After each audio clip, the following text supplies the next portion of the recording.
বাংলাদেশে জরুরি ভিত্তিতে আওয়ামী লীগের কার্যক্রম নিষিদ্ধের দাবিতে প্রধান উপদেষ্টা অধ্যাপক মোহাম্মদ ইউনূসের কাছে চিঠি দিয়েছে ৩০০ জন প্রবাসী বাংলাদেশি শিক্ষার্থী, গবেষক এবং পেশাজীবী। চিঠিতে বলা হয়েছে, বিগত ১৬ বছরের জুলুম, নির্যাতন, নিপীড়ন ও দুঃশাসনের কবল থেকে ছাত্র জনতার রক্তক্ষয়ী গণ অভ্যুত্থানের মধ্য দিয়ে তারা নতুন বাংলাদেশ পেয়েছে। কিন্তু তারা অত্যন্ত দুঃখের সঙ্গে লক্ষ্য করছে যে হাজার হাজার ছাত্র জনতার খুনি ফ্যাসিবাদী শক্তি এখনও বাংলাদেশের বিরুদ্ধে ষড়যন্ত্র অব্যাহত রেখেছে।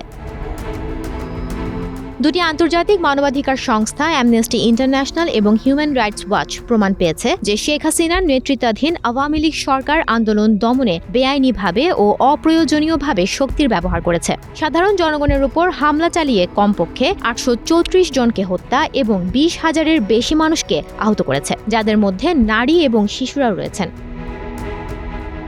সবশেষ প্রকাশিত জাতিসংঘের তদন্ত রিপোর্ট উল্লেখ করে চিঠিতে বলা হয়েছে, তারা জানতে পেরেছে সরাসরি শেখ হাসিনার নির্দেশে জুলাই-আগস্ট বিপ্লবে ১,৪০০ জন মানুষকে হত্যা করা হয়েছে, যাদের মধ্যে উল্লেখযোগ্য অংশ শিশুও রয়েছে। এ প্রতিবেদনে উঠে এসেছে কিভাবে হত্যার জন্য শিশুদের টার্গেট করা হয়েছে। আহত হয়েছে অজস্র মানুষ। ১১,৭০০-র বেশি মানুষকে গ্রেফতার করেছে র্যাব এবং পুলিশ।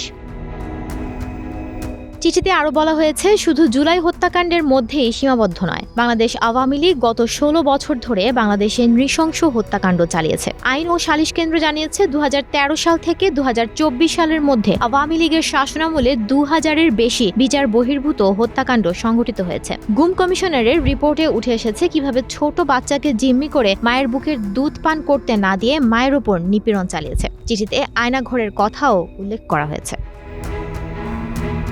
সম্প্রতি সিরিয়ায় স্বৈরাচারী আসাদ সরকারের উৎখাতের পর একই ধরনের অভিযোগে আসাদের বাথ পার্টিকে নিষিদ্ধ করা হয়েছে। শেখ হাসিনা ও আওয়ামী লীগের জুলুম নিপীড়নের মাত্রা আসাদের চেয়েও ভয়াবহ ছিল, যাকে প্রধান উপদেষ্টা আইয়ামে জাহিলিয়াতের সঙ্গেও তুলনা করেছেন। উদাহরণও রয়েছে। দুনিয়ার কোথাও বিপ্লবের পরে ফ্যাসিবাদী দলকে রাজনীতি করতে দেওয়ার ইতিহাস নেই।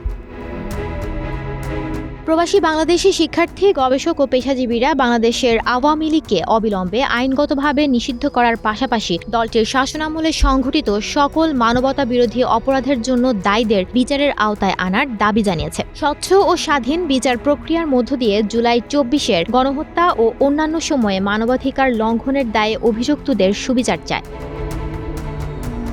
এই ক্রান্তিলগ্নে ডক্টর মোহাম্মদ ইউনূস বাংলাদেশের গণতন্ত্র সুরক্ষা, মানবাধিকার সমুন্নত রাখা এবং রাজনৈতিক সহিংসতা প্রতিরোধে চূড়ান্ত পদক্ষেপ নিবে বলে প্রত্যাশা করেন।